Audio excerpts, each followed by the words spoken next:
The questions you ask are more important than the answers you get. I think that should be the mantra of every public opinion researcher and consumer of polls. More important, good researchers must be inquisitive, open-minded, and prepared to understand and appreciate the true nature of the human being who is about to be tasked with completing your questionnaire. My guest this week on inFocus knows a thing or two about writing survey questionnaires. She wrote a book about it. I'm David Coletto. Welcome back to inFocus. Dr. Annie Pettit is a public opinion and market researcher with more than 20 years' experience working with some of the leading research agencies in Canada.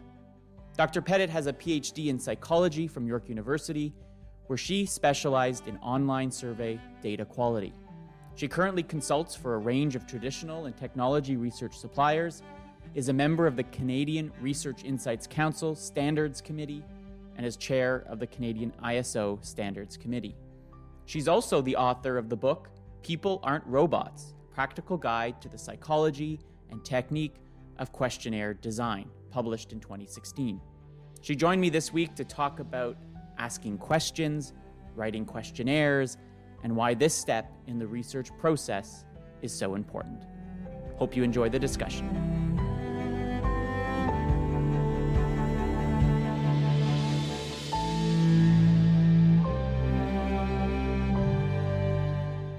Annie, thank you so much for joining the podcast today. I've been a big fan of your work and I've gotten to know you a little bit. Our worlds are a little apart because you're mainly in the consumer kind of market research world. I'm more in the public affairs world. So welcome. Thanks for doing this. Thank you so much. And I've crossed paths with you similarly in the online world, and I'm amazed at the level of detail and expertise that you're able to showcase in the social space. So well done on that. I'm glad to chat with you today. Well, thanks so much.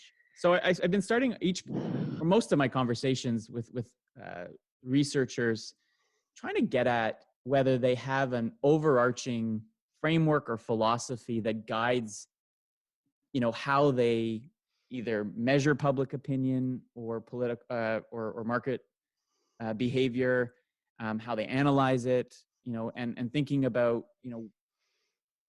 where people's impetus for decision making comes from. Do you have kind of that guiding light that pulls you in a particular direction?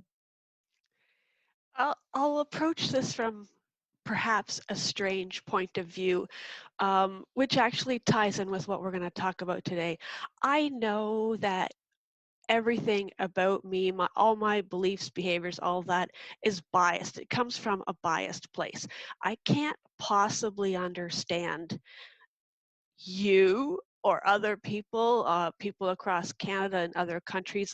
I don't have that personal experience with all the different types of people out there, which means I really appreciate what social media offers. I know that there is no truth in social media, but I know that I can go there to see the breadth of opinion, the breadth of understanding of options of people.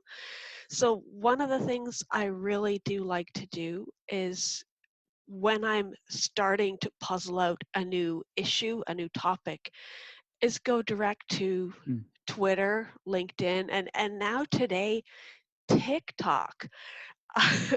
I may disagree completely with all the opinions out there, but these sources are guaranteed to introduce me to opinions that I had not thought of before and that I couldn't even make up, which means I'm better prepared to lay out a research plan for whatever it may be, whatever I might be interacting with. And that's a really good point, right? That without that, it's almost a type of priming in a way, right? That if you just sit down and say, okay, I want to study why do Canadians, decide where to travel on vacation, or why do they vote the way they vote, and you just start coming up with hypotheses, you're right. Those are going to be largely driven by the biases that as a researcher we will bring to that question. And so if you and another researcher I interviewed said the same thing, I kind of start with a blank slate and I say, let me just listen, right? And you wrote actually a book, Listening Lady, which is Yeah. funny, right? I'm just going to listen to what people, or read, in the case of social media, read what people are saying, and then create sort of a conceptual framework to understand how to then explore this through the tools we have, which I find really interesting. You're somebody, when I follow you on social media too. I actually haven't had the chance to see you speak, but you do a lot of conferences and speaking, and it's very apparent to me that you love research and you love what you do. So I guess, what is it about social and market research that drives you and brings so much passion to your work and makes you so curious, I guess? Uh, Data itself is just the funnest thing ever. Uh, you can collect all your data, but there's good data and bad data in there. And for me, it's just a big game of figuring out what is the good data, what is the misleading data. Once I can separate that, what's hidden in the data, what are the surprises in there? You can chart any set of data and get whatever, a nice bar chart, a nice line chart, whatever chart it may be. But if you just stick a different variable in there or look at a different subgroup, just tease little things apart, you're suddenly looking at a brand new insight. So beyond the data, into actually something that had never occurred to you before. You couldn't guess that it just by rearranging the data, you've suddenly got something that you'd never thought of before, which is fascinating. We like to think we're so smart, we know everything. I've done too many years of education, I've done all the psychology classes, and then I throw in a new variable and like, what? I don't know what I'm looking at anymore. So it's pretty fun. I love that. It's just like, and it's the I also find I'm constantly re-engaged in it because I learn something new every day, right? Like you assume a lot, and then those assumptions are completely contradicted.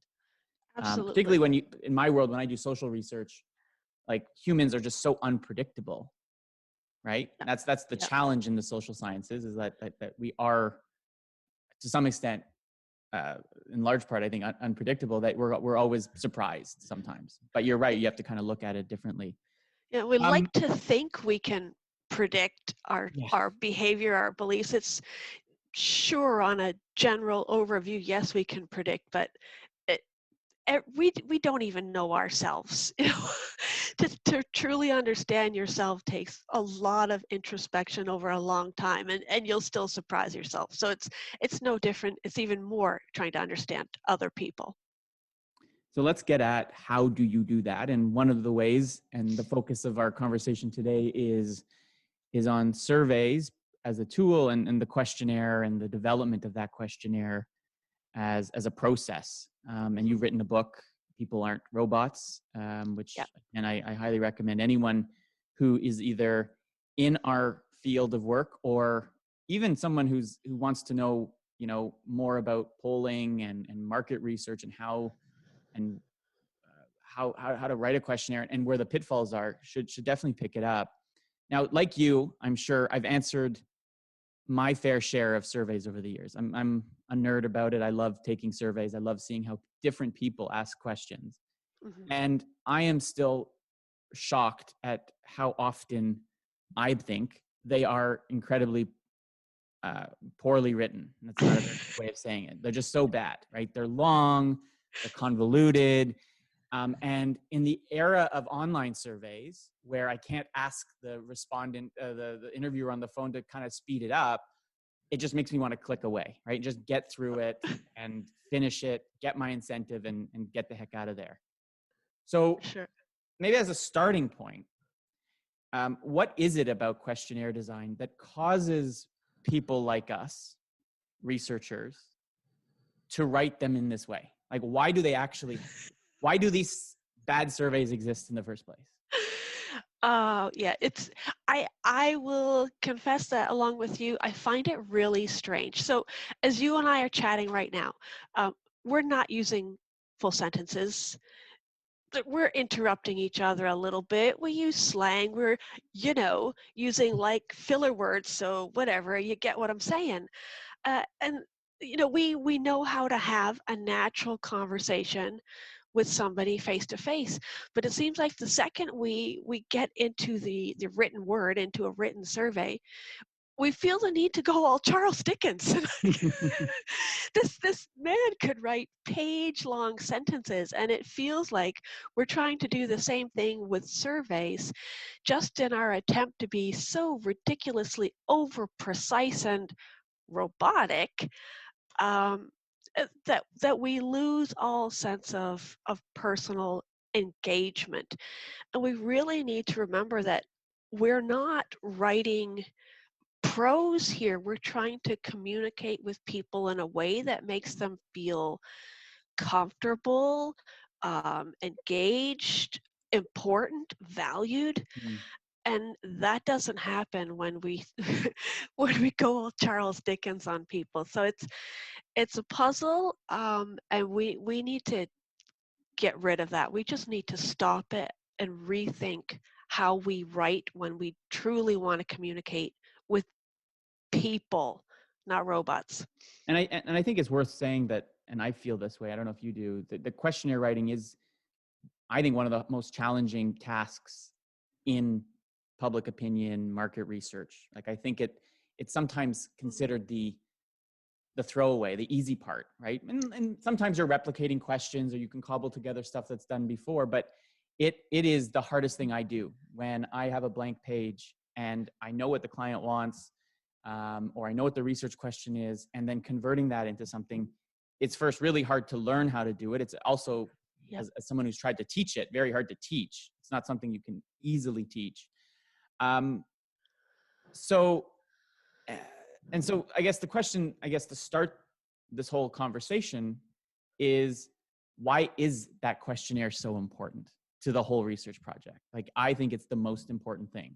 Analysis is important, the data quality that comes out, but that questionnaire almost predicts those, or is not predicts, but is, without a good questionnaire, you can't have good analysis, right? Without good Right. questions, you can't have good answers. So I think you actually hit the nail on the head there when you said the questions predict the answers. Just the way we think about whatever the issue is, that becomes the question. Our personal skews, our personal biases become the questions. So if we're not taking extra care, special care to make sure that our personal biases are removed from the questions, that our personal expertise with language, with our culture, with our experience in the world isn't removed, we need to watch for all of those things in the question, or we will end up, as you say, predicting the answers. Mm-hmm. And we don't want to predict the answers. We need to create questions that inspire creative thought and personal introspection. Our questions can't lead directly to an answer. If that's the case, there's no point asking a question. I know all the answers. I know exactly the answers I want to my questions. Just tell me what the questions are.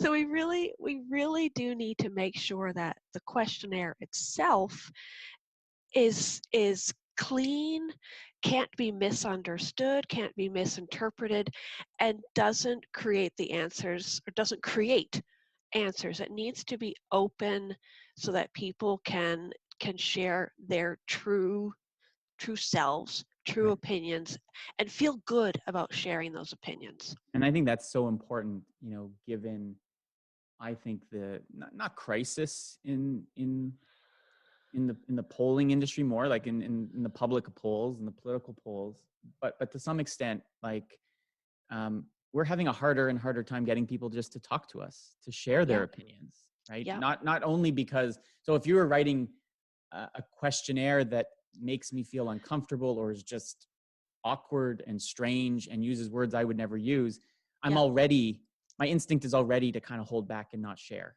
And so we need to almost work harder in the opposite direction, right? Which means I think Right. I agree with your kind of your thesis of the book, which is, we have to be extra polite and extra courteous and make it so easy for people to do it, because I think increasingly over time it's going to be harder to get people to share.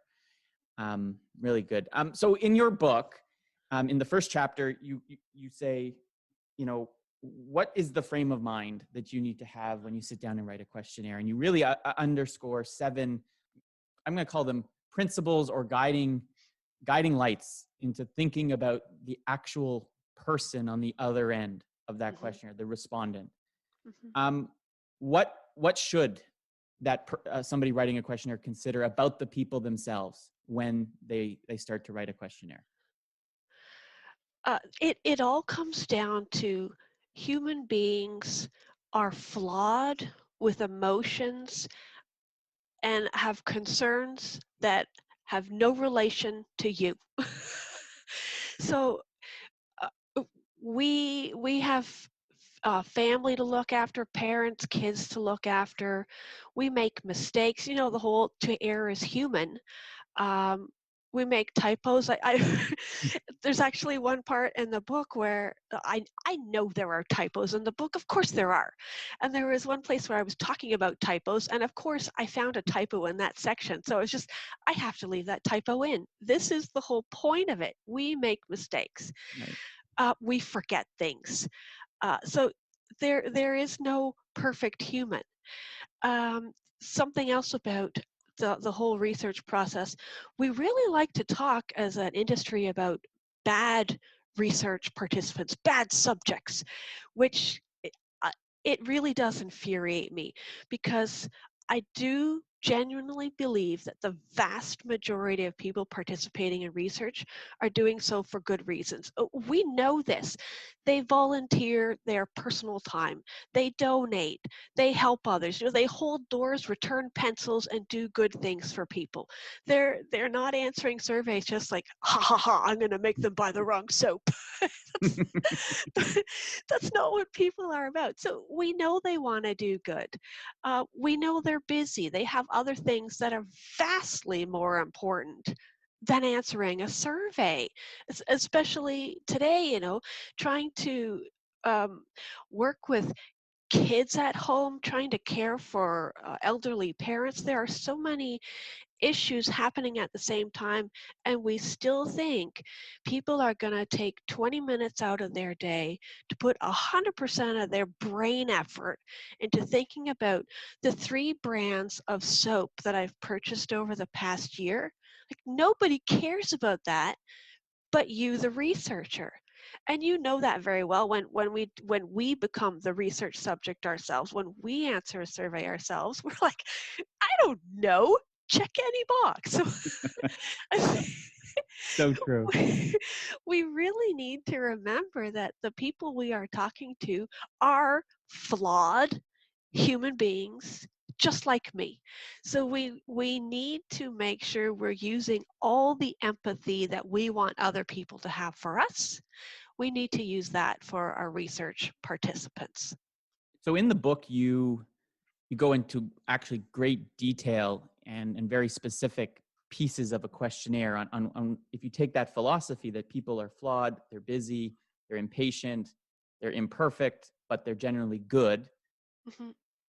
I'm not going to get you to go through every piece of advice that you give, but maybe a few examples of how that then converts into the choices you then should make when designing a questionnaire. And maybe we can do it by thinking about the very worst questionnaires we've ever seen and saying, this is why you shouldn't do that. And do you have some examples that you can share about like what not to do and therefore what you should do as a result? Sure. One of the biggest things I tell people to do is to look through every single question and ensure there is some kind of opt out. So you might think, which brands of soap did you buy in the last year? As if I could even remember what I bought in the last year. And you might list out basically every single brand. Let's say there are 10 brands, you list out every single brand. But my world of every single one of the 10 brands is not the entire world. I don't know your world, which includes online shopping, which includes 50 brands from 50 other countries. So if we're not open to recognizing that I don't know everything, we're not going to include those opt-out questions, the don't knows, none of the above, um, more than this, less than this. There always needs to be an answer option that lets somebody legitimately say, you don't know my opinion, it's not in this list.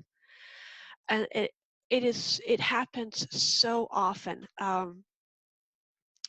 guess one of my favorite questions on a survey, I've gotten a few automotive surveys, and just to see how things play out, like I have a rule about surveys. I will answer them, but I will not click on that final submit button if I know I've not been able to be truly honest. So it's in some of them, they'll go through my considerations for purchasing an automobile. Where do I drive? Do I drive in the day, at night? What kinds of vehicles would I drive? A good 15-minute survey on cars. I have a driver's license that I got when I was like 22. I've never had a car in my life. I don't drive, have never bought one. There's not one sitting out. I can show you my bus pass, but the simple fact of they're not asking, do you have a car at the beginning of the survey? They just automatically assume, of course you have a car. This is North America. This is Canada. Everybody has a car. So there are some things we just take for granted and we forget. They really do need some kind of opt-out. It's so essential. I want to just give you an example. So Mhm. imagine you're completing an online survey on your desktop. Yeah. And we'll talk in a moment about technology and the move to mobile and what that means for design choices. But you started the survey, you've answered a few questions, simple, multiple choice, no grid. And for the listeners, a grid, is as you imagine it. You've got columns, you got rows, and you get to a page that has 30 rows and 5 columns across. Okay, so just for listeners, because this is audio, imagine on your screen, you've got agree, disagree statements and 30 of them listed all down the slide, all down the screen. Annie, what, from your psychology training, do you think the average typical respondent person will do when they see that screen? Will they read each statement carefully and consider, do I actually agree? Do I, like, maybe for the first 3 or 4, but when you get to number 26, By 3 or 4, you have a sense of whether this person has phrased every question in a certain way. Do you like this? Is it pretty? Is it nice? Is it good? And once you realize, you know what, I'm answering 4 to the first several questions, I'm going to just run a 4 all the way down because I think I like all of the features of this thing. Um, there, that's just one of the things. We're going to get some real straight lining on a question like that.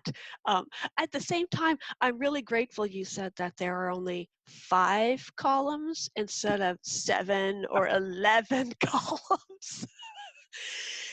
That is still very common. A lot of survey writers will still do an 11-point scale, which I think is horrific.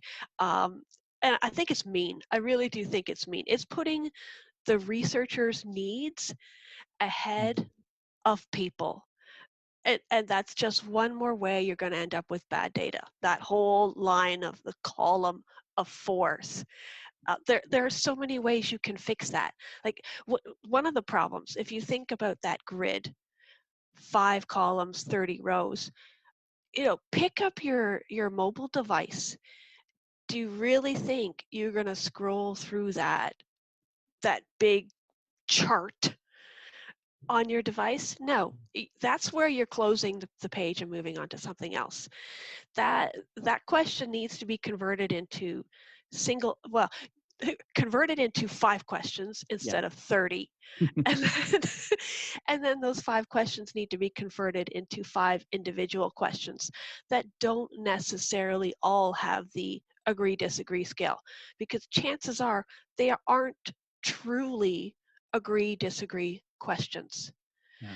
So there's so many It, ways it's to more fix of, it. I find sometimes it's just the researcher being lazy or just sticking with what they've always done and not Yes, really thinking about how is this going to come across to the respondent who, yes, and I think a lot of the software now does convert, those kinds of grids into that more friendly experience on mobile. And I think the shift to mobile we're seeing, and you can probably confirm this, we see in our research, 60 to 70% of the surveys that we're doing online are now being done on a mobile device. So mhm, if it's not mobile enabled, if you aren't testing your survey yeah, on a mobile device before you launch it, then you're really risking, the data quality. And that's what this is all yeah, about. Like, we want to treat the respondent with respect. We want them to continue to share their opinions.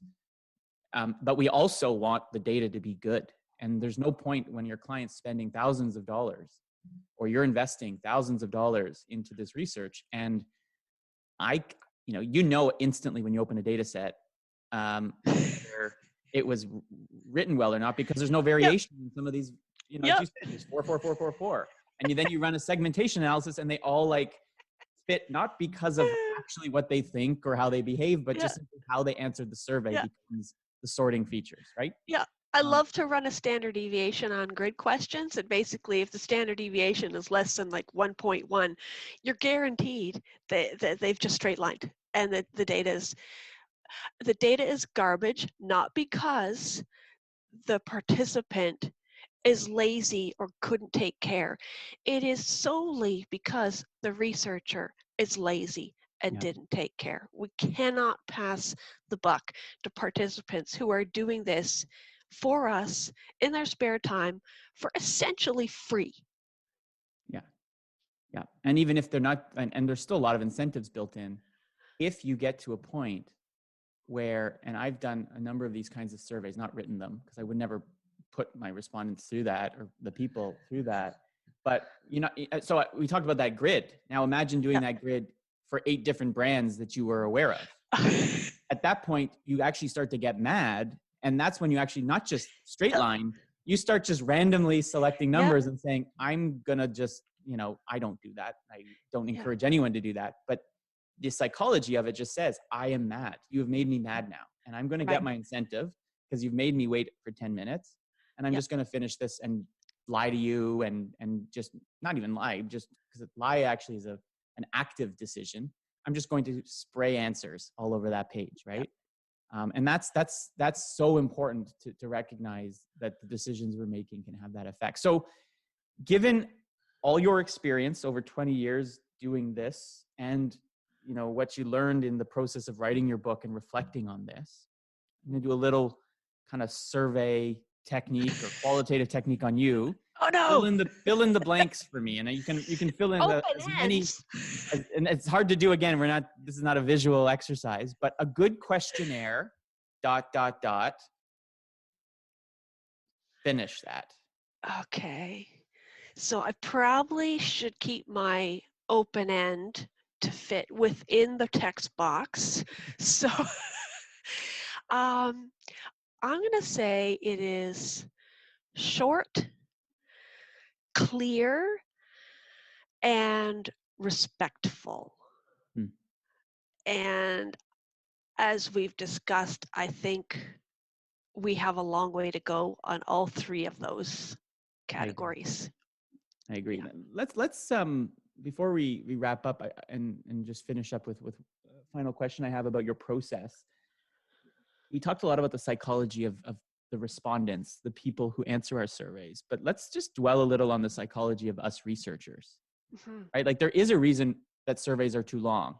It's because we have a lot of questions and we love asking questions and we want to know more and we want to know, but we can't stop ourselves Yep. sometimes from saying, I don't need more than this, right? Do you find yourself kind of often, like I find myself in that trap where I will write a questionnaire, the first draft, and it's way too long. I know it's way too long. Yeah. And I've gotten into the habit now of trying to start smaller, and instead of start big and try to cut, just don't write the big behemoth survey in the first place. But there is a psychology about us researchers of being, I think, so curious that we can't help ourselves. Do you agree with that? I'm the same. Like once you start with one question, it brings to mind five more, and each of those brings to mind five more, and so on, and so on, and you know how that goes. but the what you really need to focus on um, are two things. What are your research objectives for real? Mm. And what is the outcome you expect to happen for real? So, for example, you can ask all those questions, but if you aren't going to do a single thing about any of them, if you aren't going to consider a new social program, change a social program, change your target audience, then don't ask those questions. Don't waste everybody's time.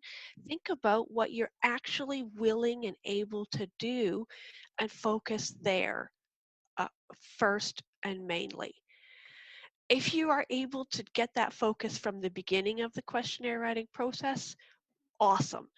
If you have to write a 20-page survey before you can get it back down to 2 pages, so be it. Which is way harder to do, I think, but nonetheless, everyone's got their process. Everyone's got their Yep. process. Yeah. Yeah. Can a questionnaire be fun to complete and also meet the kind of standards of replicability and scientific inquiry? Like, I think the problem is, I think the answer is yes, but I'm curious what your view is. Can it be fun from the respondent's perspective? 100% yes, and 100% they should be enjoyable to answer. This is part of the problem. I'll say half of our problem is that we never share the results back with participants. So what's the incentive to know that they've actually had an impact on the world? They don't know. Mm. So that part of the incentive is gone. And the other part of the incentive is, for most people, surveys are fun, and we should be making them fully fun, not just, answering a question helps you think about who you are and your place in the world. It can be fun. So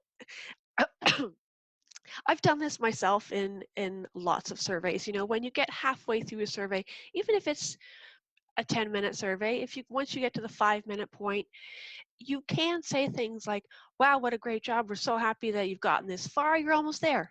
Like, there's no need for that to be formal and professional Charles Dickens. Mm-hmm. You can insert some casual language.